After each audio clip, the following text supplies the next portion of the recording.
Item ಯಾವುದೇ ಇರಲಿ try ಮಾಡಿ ಆಚಿ ಚಿಕನ್ ಮಸಾಲಾ. ರಾಜ್ಯ ರಾಜಕಾರಣದಲ್ಲಿ ಮಿಂಚಿನ ಬೆಳವಣಿಗೆಗಳಾಗ್ತಾ ಇದೆ. ಸಿಎಂ ಸಿದ್ದರಾಮಯ್ಯನವರು ಮುಖ್ಯಮಂತ್ರಿ ಸ್ಥಾನಕ್ಕೆ ರಾಜೀನಾಮೆಯನ್ನು ಕೊಡುವುದಕ್ಕೆ ಕೌಂಟ್ ಡೌನ್ ಸ್ಟಾರ್ಟ್ ಆಗಿದೆ.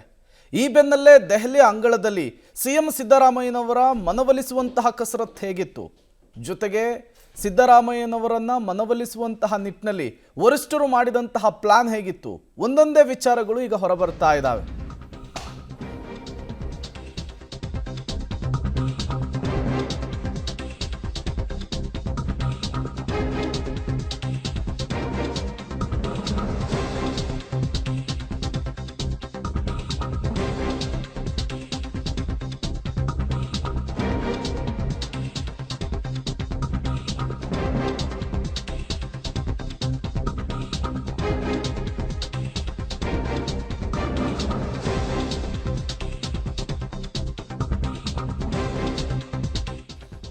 ಇದು ಪಬ್ಲಿಕ್ ಟಿವಿಯ ಇನ್ನೊಂದು ಬಿಗ್ ಎಕ್ಸ್ಕ್ಲೂಸಿವ್ ಸುದ್ದಿ.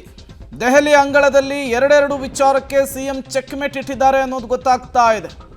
ಸಿಎಂ ಸ್ಥಾನದ ಜೊತೆಗೆ ಎಲ್ಲ ಅಧಿಕಾರದ ತ್ಯಾಗದ ಮಾತನ್ನು ಕೂಡ ಆಡಿದಾರಂತೆ. ಯಾವುದೇ ಕಾರಣಕ್ಕೂ ರಾಜ್ಯಸಭೆಗೆ ಹೋಗಲ್ಲ ಅಂಥೇಳಿ ಸಿದ್ದರಾಮಯ್ಯನವರಿಂದ ಪಟ್ಟು, ಏನಿದ್ರೂ ಕೂಡ ರಾಜ್ಯದಲ್ಲಿಯೇ ಇರ್ತೇನೆ ಅಂಥೇಳಿ ಸಿದ್ದರಾಮಯ್ಯನವರ ವಾದ. ಶತಾಯಗತಾಯ ಸಿಎಂ ಮನವೊಲಿಕೆಗೆ ಕೆಜೆ ಜಾರ್ಜ್ ಇಂಧನ ಸಚಿವರು ಯತ್ನವನ್ನು ಮಾಡಿದ್ದಾರೆ. ಬಿಲ್ಕುಲ್ ಆಗಲ್ಲ ಅಂಥೇಳಿ ಸಿಎಂ ಸಿದ್ದರಾಮಯ್ಯನವರು ಪಟ್ಟು ಹಿಡಿದು ಕುಳಿತಿದ್ರು ಅನ್ನೋದು ಗೊತ್ತಾಗ್ತಾ ಇದೆ. ಇವೆಲ್ಲವೂ ಕೂಡ ದೆಹಲಿಯಲ್ಲಿ 7 ಗಂಟೆಗಳ ಕಾಲ ನಡೆದಂತಹ ಸಭೆಯ ಇನ್ಸೈಡ್ ಸುದ್ದಿ. ಸಿದ್ದರಾಮಯ್ಯನವರು, ಡಿ.ಕೆ. ಶಿವಕುಮಾರ್ ಅವರು, ಕೆ.ಸಿ. ವೇಣುಗೋಪಾಲ್, ರಣದೀಪ್ ಸಿಂಗ್ ಸುರ್ಜೇವಾಲಾ, ಮಲ್ಲಿಕಾರ್ಜುನ್ ಖರ್ಗೆ ಮತ್ತು ರಾಹುಲ್ ಗಾಂಧಿ ಅವರು ಮೊನ್ನೆ ದೆಹಲಿಯಲ್ಲಿ 7 ಗಂಟೆಗಳ ಕಾಲ ಮ್ಯಾರಥಾನ್ ಮೀಟಿಂಗ್ ಮಾಡಿದ್ರಲ್ಲ, ಸುದೀರ್ಘ ಸಭೆಯನ್ನು ನಡೆಸಿದ್ರಲ್ಲ, ಆ ಸಂದರ್ಭದಲ್ಲಾದಂತಹ ವಿಚಾರಗಳಿವು. ಶತಾಯಗತಾಯ ಸಿದ್ದರಾಮಯ್ಯನವರ ಮನವೊಲಿಸುವಲ್ಲಿ ವರಿಷ್ಠರು ಸಕ್ಸಸ್ ಆಗಿದ್ದಾರೆ. 3 ವರ್ಷದ ಬಳಿಕ ಸಿಎಂ ಸ್ಥಾನವನ್ನು ಬಿಟ್ಕೊಡೋದಕ್ಕೆ ಸಿದ್ದರಾಮಯ್ಯನವರು ಮುಂದಾಗಿದ್ದಾರೆ. ಬಟ್ ಸಿದ್ದರಾಮಯ್ಯನವರ ಮನವೊಲಿಸುವಂತಹ ಕಾರ್ಯ ಹೇಗಾಯಿತು ಅಂತ, ಸಿಎಂ ಸ್ಥಾನದಿಂದ ಕೆಳಗಿಳಿದ ನಂತರ ಸಿದ್ದರಾಮಯ್ಯನವರ ರಾಜಕೀಯ ಸ್ಥಾನಮಾನ ಏನು ಅನ್ನುವಂತಹ ಪ್ರಶ್ನೆ ಮುನ್ನೆಲೆಗೆ ಬರ್ತಾ ಇದೆ.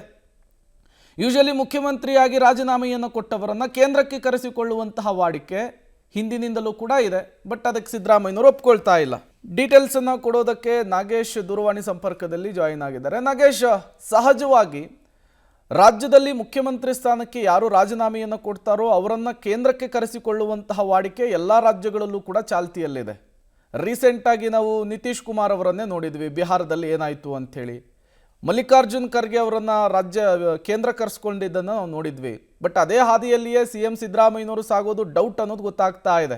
ಹಾಗಾಗಿ ಸಿದ್ದರಾಮಯ್ಯನವರ ಮುಂದಿನ ರಾಜಕೀಯ ಸ್ಥಾನಮಾನದ ಪ್ರಶ್ನೆ ಮುನ್ನೆಲೆಗೆ ಬರ್ತಾ ಇದೆ. ನಾಗೇಶ್, ಈಗಾಗಲೇ ಸಿಎಂ ಸಿದ್ದರಾಮಯ್ಯ ಅವರು ಸಿಎಂ ಸ್ಥಾನಕ್ಕೆ ರಾಜೀನಾಮೆ ಕೊಡ್ಲಿಕ್ಕೆ ಒಪ್ಕೊಂಡಿರುವಂತಹ ಕಾರಣಕ್ಕಾಗಿ ಅವರ ಮುಂದಿನ ಸ್ಥಾನಮಾನ ಏನು ಅನ್ನುವಂಥದ್ರ ಬಗ್ಗೆ ಚರ್ಚೆ ಮಾಡುವಂತ ಸಂದರ್ಭದಲ್ಲಿ ಅವರಿಗೆ ರಾಷ್ಟ್ರೀಯ ಒಂದು ರಾಜ್ಯಸಭೆಗೆ ಆಯ್ಕೆ ಮಾಡುವಂತ ಒಂದು ಪ್ರಸಂಗ ಅವರ ಮುಂದಿಟ್ಟಂತ ಸಂದರ್ಭದಲ್ಲಿ ಸಿಎಂ ಸಿದ್ದರಾಮಯ್ಯ ಅವರು ರಾಜ್ಯಸಭೆಗೆ ಆಯ್ಕೆ ಆಗಲಿಕ್ಕೆ ನಿರಾಕರಿಸಿದ್ದಾರೆ ಅನ್ನುವಂತ ಮಾಹಿತಿಗಳು ಕೂಡ ಇರುವಂತದ್ದು. ಸಾಮಾನ್ಯವಾಗಿ ಇಲ್ಲಿ ಮುಖ್ಯಮಂತ್ರಿ ಸ್ಥಾನ ತ್ಯಜಿಸಿದ ಬಳಿಕ ಅವರಿಗೆ ರಾಜ್ಯಸಭೆಗೆ ಆಯ್ಕೆ ಮಾಡುವಂತ ಪ್ರವೃತ್ತಿ ಈ ಕೂಡ ನಡೆದುಕೊಂಡು ಬಂದಿದೆ. ಅದೇ ರೀತಿಯಾಗಿ ಸಿಎಂ ಸಿದ್ದರಾಮಯ್ಯ ಅವರು ಕೂಡ ರಾಜ್ಯಸಭೆಗೆ ಆಯ್ಕೆ ಮಾಡಲಿಕ್ಕೆ ಇವರು ಅಲ್ಲಿ ಇರುವಂತ ಮನವಿಯನ್ನ ಮಾಡಿಕೊಂಡಂತ ಸಂದರ್ಭದಲ್ಲಿ ನಾನು ರಾಷ್ಟ್ರೀಯ ರಾಜಕಾರಣಕ್ಕೆ ಯಾವುದೇ ಕಾರಣಕ್ಕೂ ಬರಲ್ಲ ಅನ್ನುವಂಥದ್ರ ಬಗ್ಗೆ ಹೈಕಮಾಂಡ್ಗೆ ಬಹಳ ಸ್ಪಷ್ಟವಾಗಿ ಸಿದ್ದರಾಮಯ್ಯ ಅವರು ಹೇಳಿದ್ದಾರೆ ಅನ್ನುವಂಥ ವಿಚಾರಗಳು ಕೂಡ ಗೊತ್ತಾಗಿರುವಂತದ್ದು. ಯಾಕಂದ್ರೆ ಈ ಹಿಂದೆ ಕೂಡ ನಾನು ಯಾವುದೇ ಕಾರಣಕ್ಕೂ ರಾಷ್ಟ್ರೀಯ ರಾಜಕಾರಣಕ್ಕೆ ಹೋಗೋದಿಲ್ಲ ಅನ್ನುವಂಥದ್ರ ಬಗ್ಗೆ ಸಿದ್ದರಾಮಯ್ಯ ಅವರು ಬಹಳ ಸ್ಪಷ್ಟವಾಗಿ